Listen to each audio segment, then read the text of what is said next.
The balance of change. I had an amazing and unexpected experience today. Every morning I walk through this garden to center myself before the day begins. It's a place where I come to breathe, to listen, to think before I start my day. But today felt different. As I rounded a familiar bend, something caught my eye. There in a spot that had always been open ground stood a new piece of art. And here it is. It's a wooden seesaw, and I'm pretty sure it wasn't there yesterday. This beautiful piece of art stopped me in my tracks because it was simple yet striking. Raw wood, balanced, and if you look delicately, you'll see it's revealing every line, every imperfection. And something in me felt invited to pause and to look closer. And as I was looking, someone handed me an apple, a small, tiny, beautiful little apple. And so I placed it on the beam as a small act of appreciation for the artist, for the moment, and for what I believe nature was showing me. And as the apple rested on the wood, it hit me. It fell. I'll get it. It hit me as I thought about change leadership and how change appears quietly.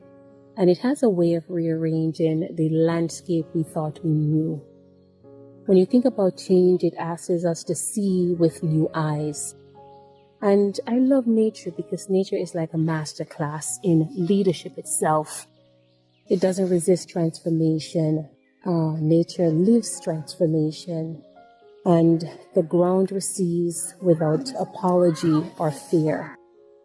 And as I watch the seesaw, I thought about the organizations and the people who are leading through change and disruption right now, and how every time and probably every single day you're feeling and facing uncertainty to restore control and to restore what is. But change leadership isn't about restoring what was.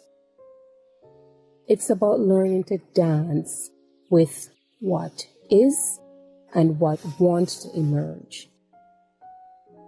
One of the things that has inspired me to create the Thread System, which is a framework for intentional transformation to help leaders, teams, and individuals to move through change with courage, clarity, and compassion, was my own personal disruption and how I was forced to look at change and transformation through new eyes.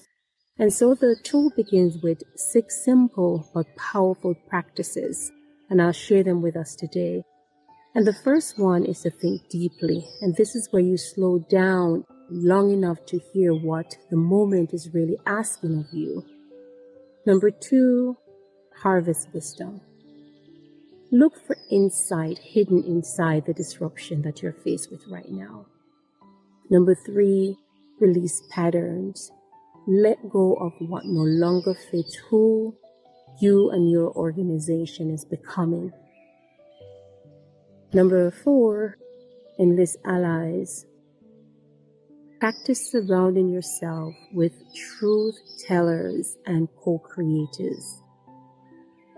Number 5, adapt change. Step into the new rhythm with steadiness, not fear.